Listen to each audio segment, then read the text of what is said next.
will be focused once again, as I said earlier, on the recent NBA games that were going on last night, particularly Golden State matching up against the Sacramento Kings. It was a playoff rematch from last year. The Kings were up 3-2, but Curry ruined it, all sending the game to a Game 7 and finishing the Kings off at home. The game went down to the wire this time, to the point where the Kings took a lead with hitting one free throw but failing to convert on the second, meaning that Golden State could still win the game, seeing as they got the rebound and if they were to hit the shot. This is where great players usually come and meet the moment and end up winning the game for your team. But Stephen Curry ends up turning the ball over, and the Warriors end up losing 134-133. After getting screened, Steph Curry looked open enough to come off of that screen and shoot the ball, but there was a defender that was playing a lot of help defense, and because of that help defense, it caused him to dribble a little bit too much, and he ended up losing the ball. De'Aaron stole it, and thus ended up winning the game in the end. Curry ended the game with 33 points, despite that crucial turnover towards the end. Kuminga also made another appearance in the scoring highlights, scoring 31 points. Klay Thompson did not have a good game tonight. He was shooting the ball very inefficiently. He definitely wasn't himself. If his offense was there, the score might have looked a lot different than what it actually was, and they probably would have came out with the win. Harrison Barnes on the Kings ended with a career high of 39 points. De'Aaron also ended the game with 29, and of course the steal that ended up winning the game in the very end. As good as Steph Curry is, I don't understand how this happens almost every single time with him. Like, it's every time and it never fails. It's like there's a moment in the fourth quarter when you absolutely need him most, and he fails. Like, he just collapses under the pressure. It happens way more often than you think for someone who has the reputation of being the greatest shooter of all time. Now, he has his great games and he has his bad games, but no matter what kind of game he's having, he always messes up in the fourth, and it doesn't make any sense. That turnover was his fault. He lost the dribble. De'Aaron stole it from him. It was really a bad loss that they could have avoided, and it would have, if he would have protected the ball. Obviously, like, this is good news if you are the Kings, as you now hold the 7th seed in a very difficult Western Conference, so that improves yourself in the standings. You need to make sure that you maintain your wins so you don't fall deeper down into the standings, and you're forced to end up needing to win some of these games, because like now with the standings and how they are being the 7th seed, they could afford to lose one game and still be able to make the playoffs. But obviously, like, you know, now that they're the 7th seed, they could afford to do that, but they could also try and compete for the 6th seed, so that way they don't even have to worry about playing in those playing games. Now, getting a win over that team is definitely like a huge confidence booster for the rest of the teams in the West, because now it's like they're one of those teams that could make noise towards after the All-Star break. With this loss and the fact that they're not making noise right now is a very huge confidence boost for a lot of people in the West who are trying to compete. Now, the Warriors definitely, like, if you're the Warriors, you need to hit the panic button right now.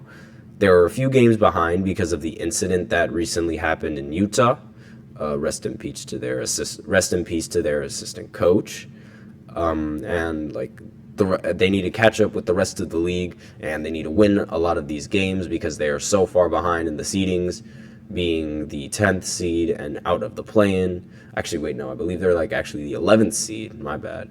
And it's not like they can like manage to lose all of these games, but like I don't really expect them to win all of these games either, given the scenario that they're in.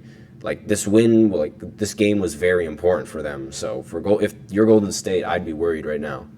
So obviously, like as I mentioned before, the Kings were the 7th seed. Having a 7th seed come out on top in a close game in that fashion is not a good sign if you're Golden State, because like if you're trying to compete for a championship with Stephen Curry and Klay Thompson and all of those star players that you have, I mean, like, they're not the same players that they once were, but you know, they're still like veterans and like elite talent. if you're trying to compete with those players and the roster that you have right now, losing to the 7th seed in that close of a fashion is just unacceptable. And I don't mean to like necessarily rip on Curry like all that much, but you're the best player on the team and you're messing up in such a big moment. Like, that is not a very good sign if you are one of Golden State's players, because like that's the player that you rely on in those like clutch moments, and it's like he doesn't deliver. So it's like, who's your next go-to if he's not hitting his shots? Like, what do you do? Like, who's the other option? Like, in the other championship runs that he's been on, he's had several other options, and he's had a lot of help in terms of scoring and in terms of defense as well. So it's like, who is that going to be that other option when he's not the one scoring? And it truly amazes me how it's like, it's always, when the time comes, it's always him that messes up. It feels like every time he has a chance to take the lead or win it all, he just misses, and like the opportunity just goes. But when he's up by 20 in the third, he makes all sorts of shots from wherever he decides to shoot from. It boggles my mind. It makes absolutely no sense to me. I wouldn't be surprised if after this season we see an even bigger decline in the Warriors and their offense, and they might even trade some of their players just to see if they could have a slight chance to compete. But I don't think they're going to do that I don't think they're going to try to compete until the rest of their stars retire, unless their stars feel like they can compete in this league. In more recent news, in the previous games, the Lakers won their last matchup against the Bulls. LeBron actually played in this game. I thought he wasn't going to play. I was wrong. I wasn't sure if he was. He and AD both ended the game with 22 plus points and a triple-double. And D'Angelo Russell ended with 29 points as well, on top of Austin Reeves, who ended with 20 points. This was a big win for Los Angeles and a big game from the starting lineup. They really needed to get the Bulls out of the way and tie up their record, because their record is really, really bad. As usual, they are playing below expectations around the trade deadline. Not something that... I mean, it's something that you're used to if you're a Lakers fan, but it's not something that you like to be going against every single time. It's definitely not a scenario that is ideal. They stand perfectly in the mid-tier of the West, being 23-23, and the 9th seed, it looks like they're going to play in the play-in games once again at the rate that they're playing. It does, assuming that the records do not just randomly change, because you know how they've been recently in a lot of these games with the Western Conference and these teams, and how close their records are. If they continue to hold this spot, they might need to be forced to play in a lot of these play-in games. But at this rate, with the way that they're playing, I don't know how this will get fixed. Like, I don't know where you go from here. Like, their roster it's playing good right now, but what if like the starters don't end up doing what they need to do? And like, what if they don't end up having this fantastic game from like all of the players that they had a great game from? I think some of the players from the bench, like, they might have to get moved, because barely anyone came off the bench when they played against Chicago this time. Like, nobody came off the bench. It was just the starters that were going off, and like 4 players that came off the bench. You could argue that it's because a lot of the game was like played in like garbage time. It was like a blowout, but still, having like only 4 players play, it's not a good sign. And DeMar ended the game with 32 and 10. He still lost, but that's still pretty nice. Kobe White made an appearance on the stat sheet as well, scoring 25 points and logging the most minutes on the team.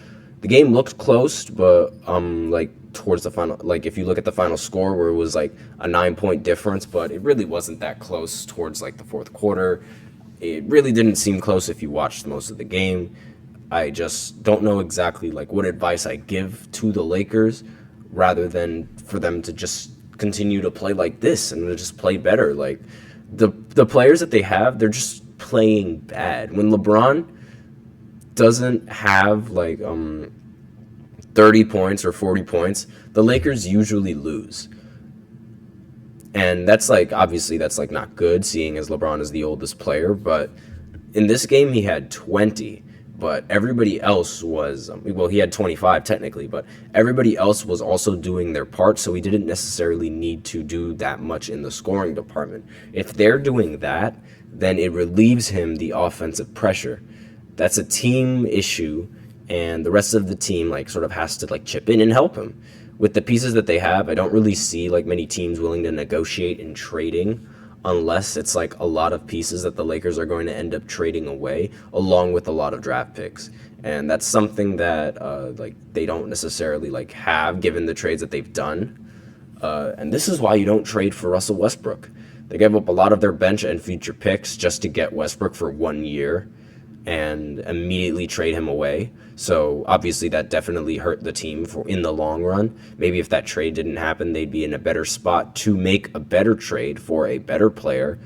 It's difficult because like they would essentially have to be tanking with the depth that they have. But with Bron and AD on the team, you can't tank because LeBron's on like his last few years.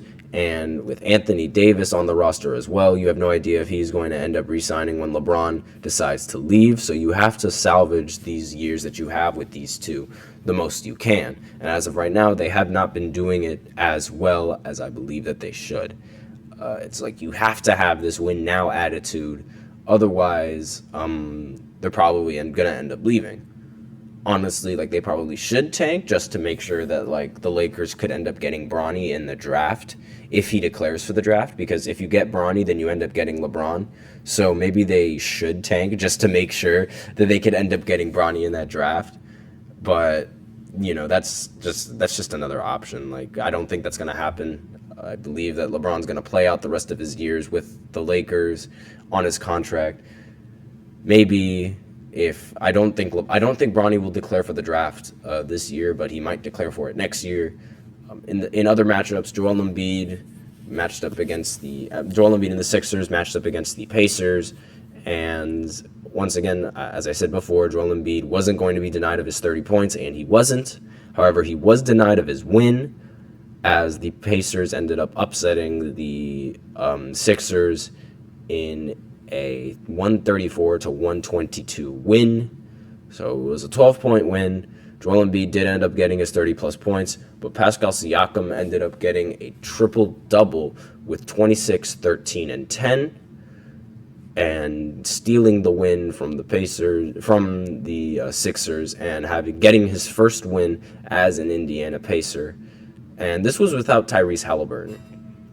So this is a big problem if you're the Sixers, in my opinion, because if you're losing to a team that didn't even have their best point guard, Tyrese, and like you're supposed to be competing against like the top level teams, like this is bad. Like now this is great news if you are the Pacers, because this is a big win against a really competitive team in your own conference, and you sort of needed this win.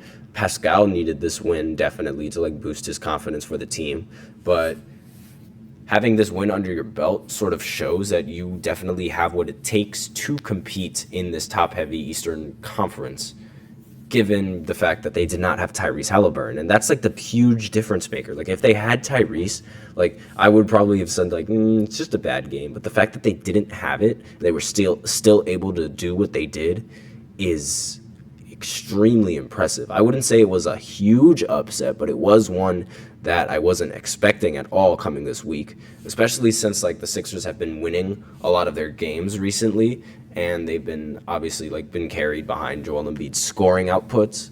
But it seems like these Pacers, they're legit.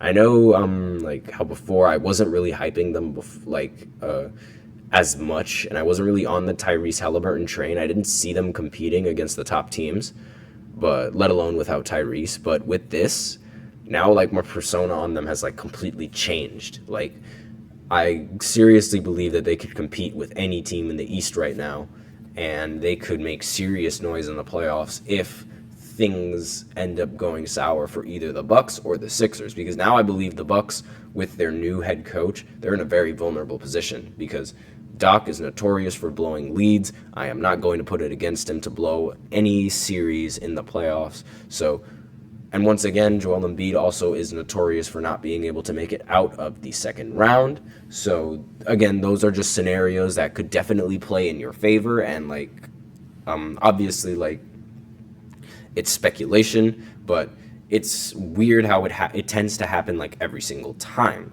So is it really speculation? Like, if the numbers show that like if consistency is apparent, is it really like speculation?